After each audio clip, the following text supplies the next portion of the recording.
Friends, welcome to my channel. ಉತ್ತರ Karnataka recipe ನೋಡಕತ್ತಂತ ಎಲ್ಲ ನನ್ನ ಅಕ್ಕ ತಂಗಿಯರಿಗೂ ನಿಮ್ಮ ಮನೆ ಮಗಳಾದ ಲಕ್ಷ್ಮಿ ಆರ್ ಮಾಡುವ ನಮಸ್ಕಾರಗಳು ಫ್ರೆಂಡ್ಸ್. ಇವತ್ತಿನ ರೆಸಿಪಿ ಏನು ತೊಗೊಂಬಂದಿದ್ರೆ, ಈಗಿನ ಕ್ಲೈಮೇಟಿಗೆ ಈ ಥರ ವಾತಾವರಣ ಇದ್ದಾಗ ನಾವು ಹೆಂಗೆ ಸಾಂಬಾರು ರಸಂ ಮಾಡೋದು ಹೇಗೆ ಅಂತ ಹೇಳ್ಕೊಡ್ತೀನಿ, ನೋಡ್ಕೊಂಬನ್ನಿ. ಸಿಂಪಲ್ ಆದ ಒಂದು ಕಾಳು ಮೆಣಸಿನ ರಸಂ ಮಾಡೋದು ಹೇಳ್ಕೊಡ್ತೀನಿ, ನೋಡ್ಕೊಂಬನ್ನಿ. ಅದಕ್ಕೆ ಬೇಕಾಗಿರುವಂಥ ಇಂಗ್ರೀಡಿಯೆಂಟ್ಸು, ನಾನು 3 ಜನಕ್ಕಾಗುವಷ್ಟು ರಸಂ ಮಾಡ್ಲತ್ತೀನಿ. ಹಾಗಾಗಿ ನಾನು ಕಾಳು ಮೆಣಸು, ಜೀರಿಗೆ, ಒಂದೆರಡು ಲವಂಗ, ಇಷ್ಟು ಬೆಳ್ಳುಳ್ಳಿ, ಆಮೇಲೆ ಹಸಿ ಮೆಣಸಿನ್ಕಾಯಿ, ರೆಡ್ ಮೆಣಸಿನ್ಕಾಯಿ, ಒಣ ಮೆಣಸಿನ್ಕಾಯಿ, ಆಮೇಲೆ ಇದು ಟೊಮೊಟೊ, 2 ಟೊಮೊಟೊ, ಹುಣಸೆ ಹಣ್ಣಿನ ರಸ. ಇವಾಗ ನೋಡಿ, ಇವು ಸ್ವಲ್ಪ ಡ್ರೈ ರೋಸ್ಟ್ ಮಾಡ್ಕೊಳ್ಳೋಣ. ಈಗ ನೋಡ್ರಿ, ಕಾಳು ಮೆಣಸು ಹಾಕ್ತಾ ಇದ್ದೀನಿ. ನಿಮ್ಮ ಕ್ವಾಂಟಿಟಿ ನೋಡಿಕೊಂಡು ನೀವು ಮಸಾಲ ಹೆಚ್ಚಿಗೆ ಮಾಡ್ಕೋಬೋದು. ಒಂದೆರಡು ಲವಂಗ, ಒಂದೆರಡು ಬೆಳ್ಳುಳ್ಳಿ ಹೆಸರು, ಸ್ವಲ್ಪ ಡ್ರೈ ರೋಸ್ಟ್. ಈಗ ಚಟ್ಪಟ ಅಂದ್ವಲ್ರಿ, ತೆಗೆದು ಬಿಡೋಣ. ಹತ್ತುತ್ತಾವೆ, ಭಾಳ ಸೀದೋಗ್ಬಾರ್ದು. ಈಗ ನೋಡ್ರಿ, ಒಂದೆರಡು ಹಸಿ ಮೆಣಸಿಕಾಯಿ, ಒಂದೆರಡು ರೆಡ್ ಮೆಣಸಿಕಾಯಿ ಹಾಕಿ ಒಂಚೂರು ಎಣ್ಣೆ ಹಾಕಿ ಫ್ರೈ ಮಾಡ್ಕೊತೀನಿ. ಇದ್ರಾಗ ಒಂದು ಸ್ವಲ್ಪ ಕರಿಬೇವು ಹಾಕೋರಿ. ನಾನು ಈ ಒರಳು ಕಲ್ಲಲ್ಲಿ ಕುಟ್ಟಿ ಮಸಾಲೆ ಇದ್ರೊಳಗೆ ಕುಟ್ಟಿ ಸಾಂಬಾರು ಮಾಡ್ಕೊರಿ, ಚೆನ್ನಾಗಿರ್ತದೆ. ಕಡಿಮೆ ಕ್ವಾಂಟಿಟಿಯಲ್ಲಿದ್ದರೆ ಈ ರೀತಿ ಕಲ್ಗಲ್ಲಲ್ಲಿ ಕುಟ್ಬೋದು. ಈಗ ನೋಡ್ರಿ ಸ್ವಲ್ಪ ಧನಿಯಾ ಕಾಳು ಇದ್ರೂ ಹಾಕಿ ಫ್ರೈ ಮಾಡ್ಕೋಬೇಕು ನೀವು. ನನ್ನ ಬಳಿ ಫ್ರೈ ಮಾಡಿದೆ, ಪುಡಿ ಅದ, ಪುಡಿ ಕಲಿಸ್ತೀನಿ. ಧನಿಯಾ ಪೌಡರ್, ಚೂರು ಉಪ್ಪು ಹಾಕಿ ಕುಟ್ಕೊಂಡಿನಿ. ಈಗ ನೋಡ್ರಿ, 4 ಸ್ಪೂನ್ ಎಣ್ಣೆ ಹಾಕ್ತಾ ಇದ್ದೀನಿ. ಸಾಸಿವೆ, ಟೊಮೊಟೊ ಹಾಕ್ತೀನಿ. ಇವಾಗ ನೋಡಿ, ಟೊಮೊಟೊ ಎಲ್ಲ ಸಾಫ್ಟ್ ಆದ್ಮೇಲೆ ಸ್ವಲ್ಪ ಅರಿಶಿನ ಪೌಡರ್ ನೋಡ್ರಿ, ಮಸಾಲೆ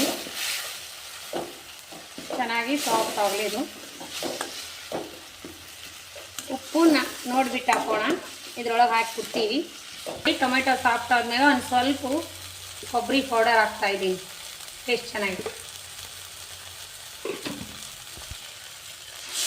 ಟೊಮೆಟೊ ಇದು ರಸಂ ಹುಣಸಿ ರಸ ಹಾಕ್ತೀನಿ ನೋಡ್ರಿ. ನಾಟಿ ಟೊಮೊಟೊ ತೊಗೊಂಡ್ರೆ, ನಾಟಿ ಟೊಮೊಟೊ ತೊಗೊಂಡಿನಿ, ಹಾಗಾಗಿ ಹುಣಸೆ ಹಣ್ಣು ಆ್ಯಡ್ ಮಾಡೀನಿ. ನೀವು ಜವಾರಿ ಟೊಮೆಟೊ ತೊಗೊಂಡಿದ್ರೆ ಅಂದ್ರೆ ಹುಣಸೆ ಹಣ್ಣು ಹಾಕ್ಲಿಲ್ಲ ಅಂದ್ರೂ ನಡಿತೈತೆ ನೋಡ್ರಿ. ಮಸ್ತ್ನಾಗೆ ಕುದೀಲಿ, ನೋಡಿಬಿಟ್ಟು ನೀರು ಹಾಕೋಣ. ನೋಡಿ, ಬೇಕಂದಷ್ಟು ನೀರು ಹಾಕೋತೀನಿ. ಇಷ್ಟು ನೀರಾದ್ರೆ ಸಾಕು ನೋಡ್ರಿ. ಶೀತ, ಕೆಮ್ಮು, ನೆಗಡಿ ಆದಾಗ ಈ ರೀತಿ ರಸಂ ಮಾಡ್ಕೋರಿ, ಮಸ್ತ್ ಆಗುತ್ತೆ. ನನಗತ್ರ ಶೀತ ಆಗ್ಯದ, ವಯಸ್ಸು ಬರಲಾಗ್ಯದ, ಹಾಗಾಗಿ ಈ ರೀತಿ ರಸಂ ಮಾಡಿದ್ದೀನಿ. ಮಸ್ತ್ ಆಗುತ್ತೆ, ಕುದೀಲಿ ನೋಡ್ರಿ. ಈ ರೀತಿ ಮಸ್ತ್ನಾಗೆ ಕುದಿಲಿಕ್ಕತ್ತದೆ. ಇವಾಗ ಕೊತ್ತಂಬರಿ ಹಾಕ್ಕೊಂಡು ಟೇಸ್ಟ್ ಮಾಡೋಣ. ಸೂಪರ್ ಆಗಿದೆ ನೋಡ್ರಿ ಸಾಂಬಾರು ರಸಂ. ನೋಡಿ, ಮಸ್ತಾಗೆ ಆಗಿದೆ. ಈ ರೀತಿ ಕುದಿ ಹೋದ್ನಾಗ ಮಸ್ತ್ ಆಗುತ್ತೆ ನೋಡ್ರಿ. ನೋಡ್ರಿ, ಸೂಪರಾಗಿ ಮಾಡ್ಕೊಂಡು ಊಟ ಮಾಡ್ಬೋದು.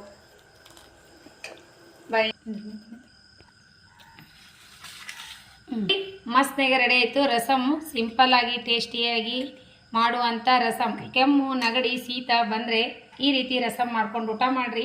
ಸಿಂಪಲ್ ಆಗಿ ಟೇಸ್ಟಿಯಾಗಿ ಮಾಡುವಂಥ ರಸಂನ ಹೇಳ್ಕೊಟ್ಟಿನಿ. ನಿಮ್ಮ ಮನೆಯಲ್ಲಿ ಈ ರೀತಿ ಮಾಡಿಕೊಡ್ರಿ. ಮಕ್ಕಳಿಗೆ ಏನಾದರೂ ಈಗಿನ ಕ್ಲೈಮೇಟಿಗೆ ಇವಾಗಂತೂ ಶಾಪುರಲ್ಲಿ 1 ವಾರ ಆಯಿತು ಮಳೆ ಹತ್ತಿ. ಈ ರೀತಿ ಮಳೆ ಹತ್ತಿದಾಗ ನೀವು ಮಾಡ್ಕೊಂಡು ಊಟ ಮಾಡ್ಬೋದು ನೋಡ್ರಿ. ಕೆಮ್ಮು, ನೆಗಡಿ ಬಂದಿತ್ತಂದ್ರೆ ಆರಾಮ್ಸೆ ಆರಾಮಾಗುತ್ತೆ ಬೆಳಗ್ಗೆ ಅನ್ನೋದ್ರಾಗೇನೆ. ಅವಾಗೆಲ್ಲ ಈ ಕಾಲದಾಗೆಲ್ಲ ಕೆಮ್ಮು, ನೆಗಡಿ ಆದ್ರೆ ಬೆಳ್ಳುಳ್ಳಿ ಹಾಕಿ ತಲೆ ಕಟ್ಟಿ ಆಮೇಲೆ ಕೊಳ್ಳಲ್ಲಿ ಬೆಳ್ಳುಳ್ಳಿ ಹಾಕಿ ಬಿಡ್ತಿದ್ರು. ಇವಾಗ ಯಾರೀ ಹಾಸ್ಪಿಟ್ಲಿಗೆ ಹೋಗಿಬಿಡ್ತೀವಿ. ಆಗಿಂದಾಗ ಈ ರೀತಿ ನೀವು ಬೆಳಗ್ಗೆ ಅನ್ನೋದ್ರಾಗೆ ಆರಾಮ ಆಗ್ಬೇಕಂದ್ರೆ ಈ ರೀತಿ ರಸಂ ಮಾಡ್ಕೊಂಡು ಊಟ ಮಾಡಿರಿ, ಆರಾಮಾಗುತ್ತೆ. ಅಜ್ಜಿ ಕಾಲದ ರಸಂ ನಾನು ಹೇಳ್ಕೊಟ್ಟಿನಿ. ಸಿಂಪಲ್ ಇದೆ, ಮನೆಯಲ್ಲಿರೋ ಇಂಗ್ರೀಡಿಯೆಂಟ್ಸಲ್ಲೇ ಮಾಡ್ಕೊಂಡು ಊಟ ಮಾಡಿರಿ. ಹಾಸ್ಪಿಟ್ಲಿಗೆ ಹೋಗುವಂಥ ನೆಸೆಸಿಟಿ ಏನೂ ಇಲ್ಲ, ಆರಾಮ್ಸೆ ಆರಾಮಾಗುತ್ತೆ. ನೀವು ಒಂದೊಂದು ನನಗೆ ಕಾಮೆಂಟ್ ಹಾಕಿ ಮೊನ್ನೆ ಸಿಸ್ಟರ್, ನನಗೆ ಈ ಕ್ಲೈಮೇಟಿಗೆ ನನಗೆ ಗಂಟ್ಲ ಬರಲಾಗ್ಯದ್ರಿ, ವಯಸ್ಸು ಬೇರೆ ಆಗಿಬಿಟ್ಟದ, ದಪ್ಪ ಆಗಿದೆ, ಮಾತಾಡೋಕ್ಕಾಗವಲ್ದು. ಅದಕ್ಕೆ ನಾನು ಈ ಥರ ಸಾಂಬಾರು ಮಾಡ್ಕೊಂಡಿನಿ. ನಾ ಏನು ಮಾತಾಡ್ತೀನಿ ಅದನ್ನೇ ವಿಡಿಯೋದಲ್ಲಿ ಮಾತಾಡ್ತೀನಿ. ನಾನೇನು ವಿಡಿಯೋಗೋಸ್ಕರ ಬೇರೆ ಮಾತಾಡೋಂಗಿಲ್ಲ. ನಾ ಮಾತಾಡೋ ಭಾಷೆನೇ ಹೀಗೆ ಇದೆ. ನಾ ಮಾತಾಡುವಂಥ ಪದಗಳನ್ನೇ ನಾನು ಮಾತಾಡ್ತೀನಿ. ವಿಡಿಯೋಗೋಸ್ಕರ ಏನೋ ನಾ ರೆಡ್ ಮೆಣಸಿಕಾಯಿ, ಈರುಳ್ಳಿ, ಕ್ಯಾಪ್ಸಿಕಮ್ಮು, ಆಲೂಗಡ್ಡೆ ಅಂತ ನಾ ಹೇಳಲ್ರಿ. ನಾವು ಮಾತಾಡೋ ಭಾಷೆನೇ ನಾ ಮಾತಾಡ್ತೀನಿ. ನಾನೇನೋ ಈಗಿನ ಥರ ಬಟ್ ಆ ಥರ ಏನೋ ಮಾತಾಡಲ್ಲ. ನಾ ಏನು ಮನೆಯಲ್ಲಿ ಮಾತಾಡ್ತೀನಿ ಅದೇ ಮಾತಾಡ್ತೀನಿ. ನೀವೆಲ್ಲ ವಯಸ್ಸವರು ಕೊಡೋರಿಗೆ ಬೇರೆ ತಿಳ್ಕೊಂಡು ಮಾತಾಡ್ತಿರ್ಬೇಕು. ನಾವು ಅಡುಗೆ ಮಾಡುವಂಥದ್ದೇ ಹೇಳ್ತೀವಿ. ರೆಡ್ ಮೆಣಸಿಕಾಯಿನೇ ಅನ್ನೋದು ಕೆಂಪು ಖಾರ ಅಂತ ನಾವೇನು ಜಾಸ್ತಿ ಅನ್ನಲ್ಲ. ನಾನು ರೆಡ್ ಮೆಣಸಿಕಾಯಿ, ಹಸಿರು ಮೆಣಸಿಕಾಯಿ ಅಂತ ಹೇಳ್ತೀನಿ.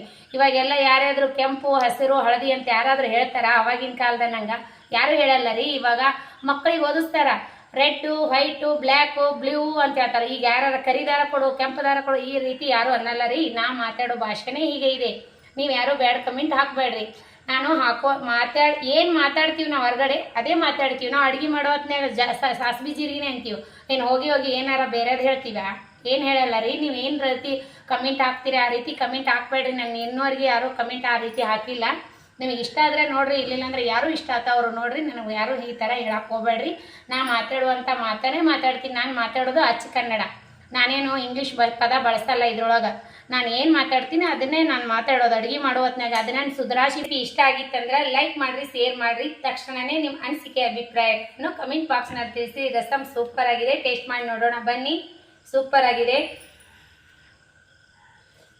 ಮಸ್ತ್ ಆಗ್ಯದ್ರಿ. ಅನ್ನದ ಜೊತೆ ಊಟ ಮಾಡ್ಕೊಂಡು ನೋಡ್ರಿ, ಮಸ್ತ್ ಅಂದ್ರೆ ಮಸ್ತ್ ಆಗಿದೆ. ಈ ರೀತಿ ಬಿಸಿ ಬಿಸಿ ಅನ್ನದ ಜೊತೆ ಒಂಚೂರು ತುಪ್ಪ ಹಾಕ್ಕೊಂಡು ಊಟ ಮಾಡಿದ್ರೆ ಮಸ್ತ್ ಆಗತ್ತೆ ನೋಡ್ರಿ. ಸೂಪರ್. ನೀವು ಮಾಡ್ಕೊಂಡು ಊಟ ಮಾಡ್ಬೋದು, ತಕ್ಷಣವೇ ಆರಾಮ್ ಮಾಡ್ಕೋಬಹುದು. ಮತ್ತೆ ಮುಂದಿನ ರೆಸಿಪಿಯಲ್ಲಿ ಸಿಗೋಣ. ಯಾರೆಲ್ಲ ನನ್ನ ರೆಸಿಪಿ ನೋಡಿ ಒಳ್ಳೆಯದೊಂದು ಕಮೆಂಟ್ ಹಾಕ್ತೀರಿ, ನನಗೆ ಯಾರು ಸಪೋರ್ಟ್ ಮಾಡತ್ತೀರಿ ಅವರಿಗೆಲ್ಲ ತುಂಬ ಹೃದಯದ ಧನ್ಯವಾದಗಳು ಫ್ರೆಂಡ್ಸ್. ನಮಸ್ಕಾರ, ಬಾಯ್.